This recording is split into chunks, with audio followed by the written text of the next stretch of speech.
नमस्ते जी। आज हम केन उपनिषद के सप्तम श्लोक का स्वाध्याय करेंगे। अभी तक हमने देखा कि कौन है जिसके द्वारा यह इंद्रियां कार्य करती हैं, गति करती हैं, यह प्रश्न था।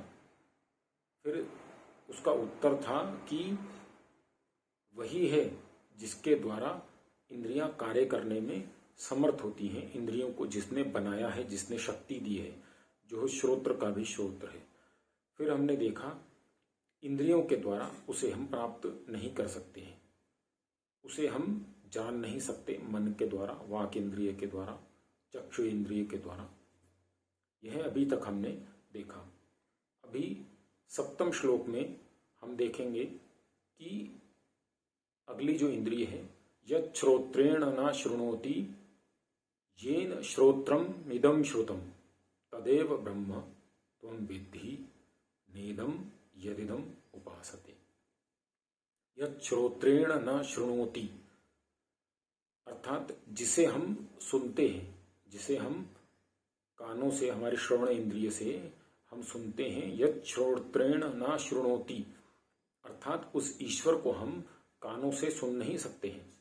हम ऐसा नहीं कर सकते कि ईश्वर को हमने कानों से सुन लिया और उसमें मग्न हो गए और हमें ईश्वर के कानों से दर्शन हो गए।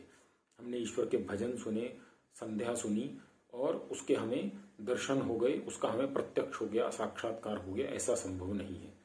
यत् श्रोत्रेण न शृणोति, वह कर्ण इंद्रिय से सुना नहीं जा सकता है, क्योंकि ईश्वर इंद्रियों का विषय नहीं है, वह अगोचर है। वह जो ईश्वर है इंद्रियों के द्वारा प्राप्त नहीं किया जा सकता।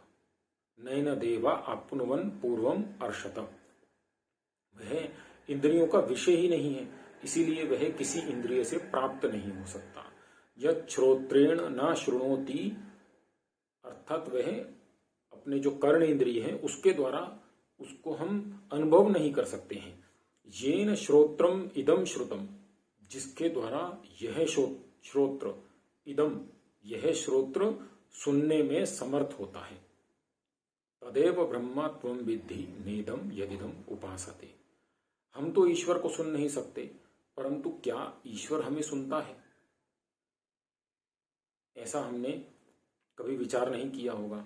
हम इतनी बातें करते हैं, इतना सब विचार करते हैं, इतना सब बोलते हैं, तो क्या ईश्वर हमारी बात सुनता है? और हम जो सुनते हैं, क्या ईश्वर के द्वारा भी बोला हुआ कुछ हम सुन सकते हैं?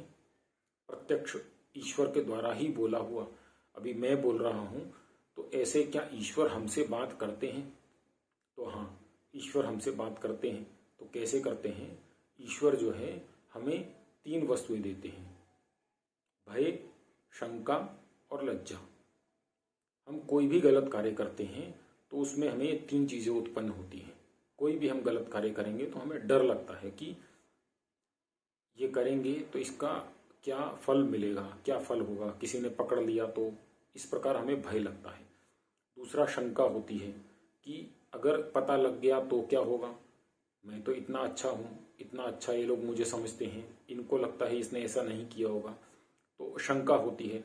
और तीसरा लज्जा होती है कि इनको समझ में आ गया तो मुझे कितना नीचे रहना पड़ेगा, इनके साथ आंखों से आंखें मिला करके बात नहीं कर सकता, तो इतनी लज्जा अनुभव होगी। तो ऐसा ये तीन चीज जो है ये ईश्वर के द्वारा हमें प्रत्येक कर्म में दी जाती है। और यदि हम अच्छा कर्म करते हैं तो इसके विपरीत हमें उत्साह देता है ईश्वर, कि ये कार्य करने में उत्साह हमें होता है। हम कोई अच्छा कार्य करते हैं तो हमें उसमें उत्साह होता है, सबको हम बताते हैं कि ये कार्य मैंने किया है, तो उसमें लज्जा नहीं होती, शंका नहीं होती, भय नहीं होता, उसमें उसके विपरीत गुण हमें ईश्वर प्रदान करता है। तो ये ईश्वर हमारे से इस प्रकार से बात करता है। तो इसमें बोला गया है वह जो ईश्वर हमसे बात करता है वह कानों से नहीं करता है।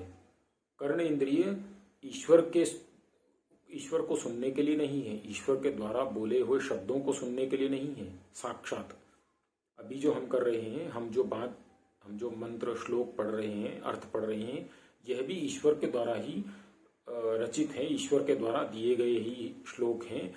वेदों के श्लोक, वेदों के मंत्र हैं या उनके द्वारा वेदों से बनाए गए उपनिषदों के श्लोक हैं, तो ये भी ईश्वर का ही विषय है, परंतु ईश्वर यह नहीं बता रहा, तो ये हम मनुष्यों से सुन रहे हैं, तो ये कर्ण इंद्रिय इस उपयोग में आ सकती है, परंतु ईश्वर को सुनने के लिए कर्ण इंद्रिय उपयोग में नहीं आ सकती।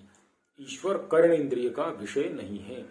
येन श्रोत्रेण न शृणोति येन श्रोत्रम इदम श्रुतम, जिसके द्वारा यह श्रोत्र सुनने में समर्थ होता है। अभी आप मेरी बात सुन रहे हैं, आपके कान हैं तो आप सुन रहे हैं, परंतु कुछ लोग हैं जिनके कान होते हैं परंतु कर्ण इंद्रिय काम नहीं करती है। कितना भी वो प्रयास करते हैं, कुछ भी कर लेंगे, परंतु उन्हें सुनाई नहीं देता है। तो कारण क्या है? वह ईश्वर ने उन्हें वह शक्ति नहीं दी है। इंद्रिय तो है परंतु शक्ति नहीं है। तो ये जो शक्ति है वो शक्ति देने वाला भी ईश्वर है, इंद्रिय देने वाला भी ईश्वर है, परंतु इस इंद्रिय के द्वारा उस ईश्वर को नहीं समझ सकते। उस शक्ति को जिससे हमने प्राप्त किया है वह ईश्वर है। तदेव ब्रह्म त्वं विद्धि नेदम यदिदम उपासते, उसे तुम ब्रह्म मत जानो जिसे तुम कान से सुन करके ब्रह्म समझ लेते हो। मंदिर की घंटी बजती है या हम कोई मंत्र श्लोक सुनते हैं या फिर हम कोई भजन सुनते हैं और हमें लगता है कि हमने ईश्वर के दर्शन कर लिए, ईश्वर का साक्षात्कार कर लिया, ईश्वर का अनुभव कर लिया, तो वह ईश्वर नहीं है। इस श्लोक में यह बताया गया है। धन्यवाद। नमस्ते जी।